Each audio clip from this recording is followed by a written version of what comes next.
Salamat po sa Panginoon sa buhay na patuloy na pinapahiram. Salamat at patuloy at ngayon po ay buhay pa. Sa dami po ng naaaksidente sa araw-araw, sa dami po ng mga namamatay, salamat po at tayo ay nandito pa. Tayo po ay nagsasama-sama pa at nagpupuri sa Panginoon. Salamat po sa Panginoon sa patuloy na biyaya sa akin, sa aming pamilya, sa ating lahat po. Despite ng may mga karamdaman po tayong nararanasan, salamat po at hindi pa yung dumadating tayo sa ating katapusan. And salamat po at ngayon nga po sa masamang panahon, salamat po at tayo naririto at tayo po ay nagsasama-sama.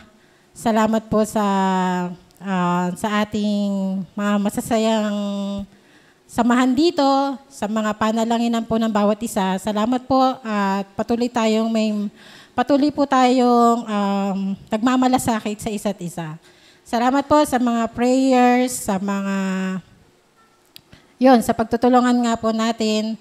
And salamat po sa mga fellowship po natin.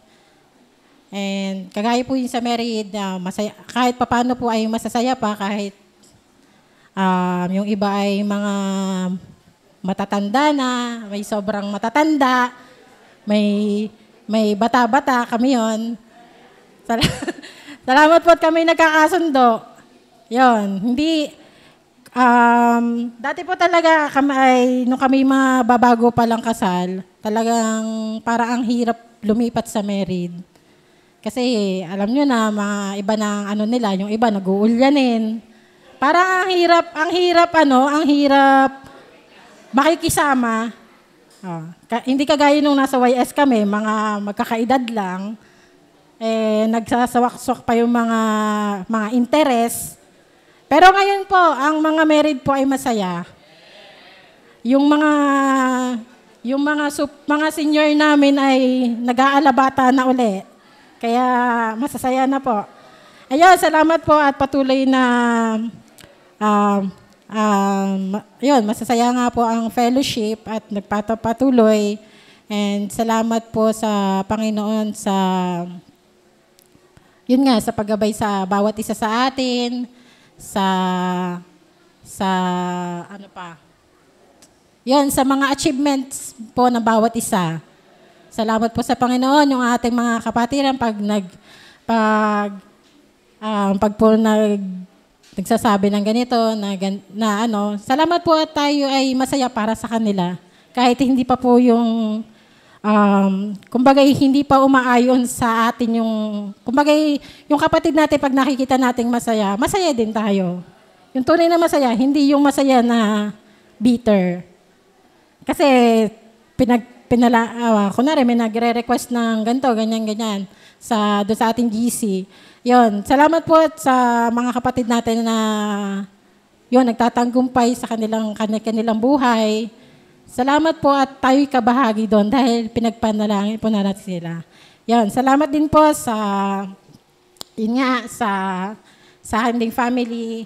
Ang aking mga anak ay nagtatagumpay sa kanilang mga activities din, may kanya-kanilang achievements din. Yon, yung nakaraang nung nagbuwan ng wika sila, nakakatuwa na sila ay kumbaga confident sila.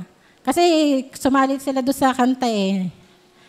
Kada level nila, may mga contest sila. Kasali sila doon sa mga kanta. Ay singer din naman, kahit papaano. Alam nyo na kanino nagmana.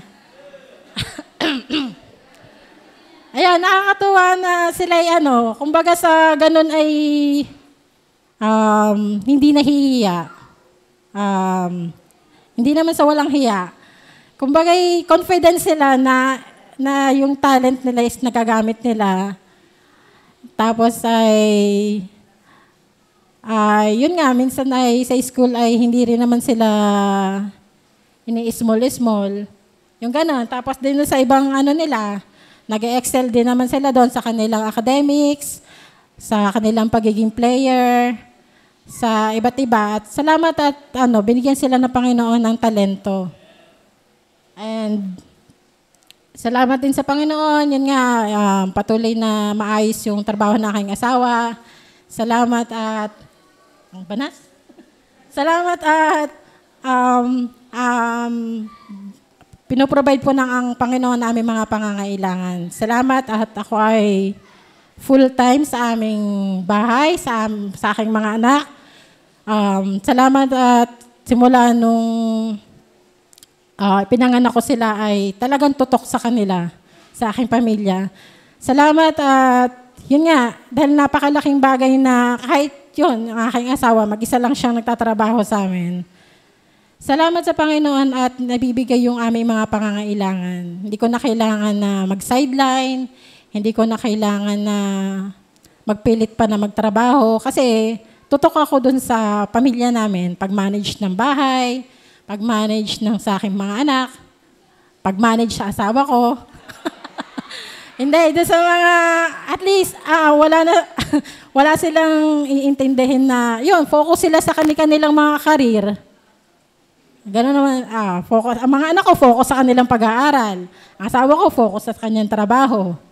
And yun naman, may sarili naman akong trabaho ko sa bahay, yung mga pag-iintindi. Yun, salamat sa Panginoon at marami kaming oras sa aming pamilya.